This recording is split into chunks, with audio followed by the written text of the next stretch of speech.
Okay, let's determine all the numbers C such that the conclusions of the mean value theorem are satisfied for this function. So what can we do?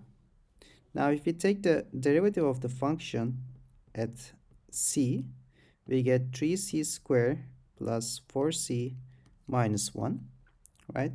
This is f prime of C, and we know that such C exists for the following expression, 2 minus minus 1. So f of 2 is, we can compute it as 14 minus 2 divided by 3, which is 4. So we want to find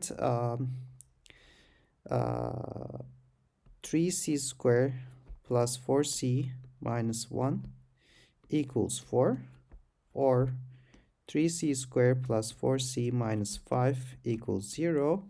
And this is a quadratic equation. We can solve it. We get two solutions, c1 and c2, such in this way, divided by 6.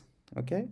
Now we have to make sure that these c values lie between minus 1 and 2, but we can, using like a calculator, or by doing some simple analysis, we can show that only minus 4 plus square root of 76 divided by 6 lies in this interval, minus 1 and 2. Okay, so there's only one c for this function.